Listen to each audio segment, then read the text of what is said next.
T-E-T 2025 paper number 2 maths गणिताचे examples बघतो आहोत आपण. तर बी हा वर्तुळ केंद्र, रेख एडी आणि रेख सीडी जर स्पर्शिका खंड आहे. ठीक आहे. या वर्तुळामध्ये बी वर्तुळ केंद्र आहे आणि एडी आणि सीडी स्पर्शिका खंड आहे. तर हा जो चौकोन तयार झालेला आहे ए बी सी डी, तर या चौकोनाचा प्रकार कोणता तो विचारलेला आहे. त्याचा व्यवस्थित जर ऑब्झर्व केला आपण, तर इथे बघा, आता पहिला जो आहे तो पतंग आहे का असं सांगितलेलं आहे त्यांनी. तर आता हा पतंग आहे का, तर ए बी आणि बी सी या त्रिज्या होतील. ठीक आहे. त्याच्यामुळे ए बी बरोबर बी सी होईल आणि पतंगामुळे तसंच असतं.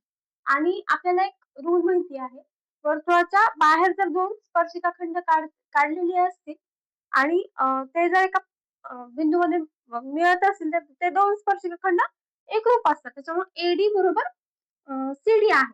त्यामुळे पतंगामध्ये दोन लगतच्या बाजू कधी पण एकरूप असतात. त्यामुळे एबीसीडी हा पतंग आहे. ठीक आहे. मग आता हा चक्रीय चौकोन आहे का, तर चक्रीय चौकोनासाठी काय असतं, तर त्याचे जे समोरासमोरचे कोण असतात ते पूरक असले पाहिजे. तर आपण बघूया. तर आता बी ए ही त्रिज्या आहे आणि एडी ही स्पर्शिका आहे. ठीक आहे. तर आता त्रिज्या आणि स्पर्शिका दोन्ही जिथे मिळतात तिथे 90 अंशाचा कोन होतो. ठीक आहे. मग आता आणि इथं तसंच बीसी त्रिज्या आहे, सीडी स्पर्शिका खंड आहे, स्पर्शिका आहे, तर इथं पण 90 अंशाचा कोन. म्हणजे या चौकोन ए बी सी डी मध्ये या समोरासमोरचे कोन, कोन ए अधिक कोन सी जर केलं तर दोन्हीचं पण माप 90 आहे, 180 अंश. समोरासमोरचे हे दोन कोन पूरक आहेत. मग आता हे जर दोन कोन पूरक असतील तर आपल्याला माहिती पूर्ण चौकोनाचं माप 380 360 अंश असतं. ठीक आहे. आणि 360 वजा 180 जर केला तर समोरासमोरचे 180 आहे. तर उरलेले जे चौकोन आहेत, या कोन बी आणि कोन डी या दोन कोनाचं मापाची जर बेरीज केली तर ती पण 180 अंश असते. त्यामुळं हे चक्रीय चौकोन आहे एबीसीडी. ठीक आहे. कारण यांच्या समोरासमोरचे कोन पूरक कोन आहे. पूरक कोन म्हणजे दोन कोनाच्या मापाची बेरीज 180 अंश असते, त्याला आपण पूरक कोन असं म्हणतो. ठीक आहे. आता समभुज चौकोन आहे का, तर समभुज मध्ये काय असतं, चारी पण बाजू सारख्या असतात.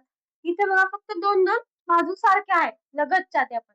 त्यामुळे हा समभुज चौकोन नाहीये. आणि समलंब चौकोन, समलंब चौकोनामध्ये परत काय, ज्या लगतच्या बाजू असतात ना, लगतचे कोन, लगतचे कोन 180 अंश, लगतचे कोन पूरक कोन असतात. ठीक आहे. समलंब चौकोनामध्ये मग आता इथे लगतचे कोन पूरक कोन आहेत का, नाही. 90 अधिक त्याचं माप 90 अंशापेक्षा निश्चितच कमी आहे. त्याच्यामुळे हा समलंब चौकोन नाहीये.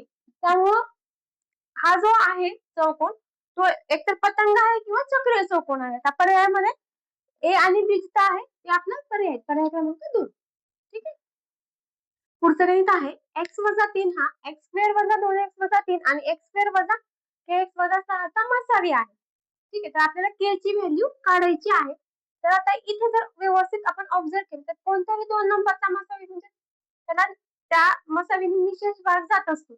मग याचा तर काही सध्या उपयोग नाही आपल्याला, फक्त k ची व्हॅल्यू काढायची म्हणून आपण फक्त हे घेऊया, एक्स स्क्वेअर वजा kx वजा 6 ला जर एक्स वजा 3 निशेष भाग जातो, म्हणजे याचा एक अवयव एक्स वजा 3 आहे. मग आता हे जे आहे ते वर्गपद आहे. आता याचे आपण फॅक्टर्स पाडूया.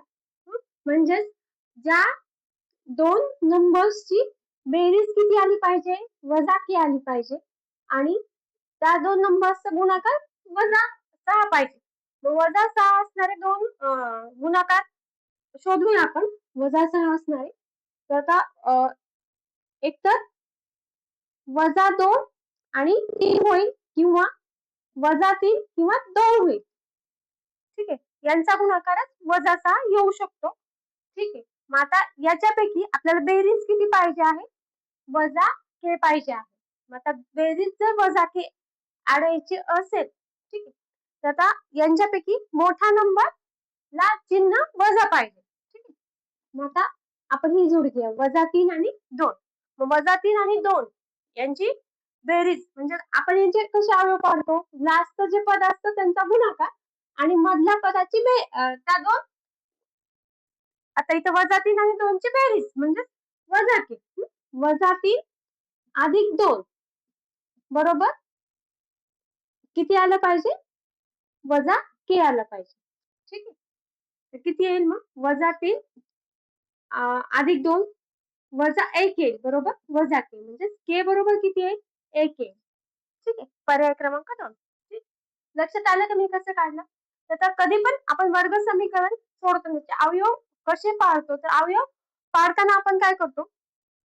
की एक अवयव माहिती आहे आपल्याला वजा 3 आहे. ठीक आहे. मग आता दुसरा अवयव शोधायचा आहे. मग आता इथं हिंट दिलेली आहे. त्या वर्गाचा त्या 2 अवयवांचा गुणाकार वजा 6 येतो आणि बेरीज किती येत आहे? वजा 3. ठीक आहे. मधला पद म्हणजे ह्या 2 संख्यांची बेरीज असते. ठीक आहे. मग गुणाकार जर वजा 6 येतो, तर कोणत्या तरी एका नंबरला संख्या आहे. ठीक आहे. वजा चिन्ह आहे.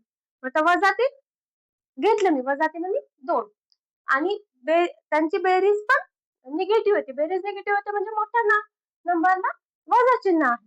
ठीक आहे. म्हणून मी 3 ला वजा चिन्ह दिलं आणि हे इथं ठेवून घेतलं आणि उत्तर काढलं.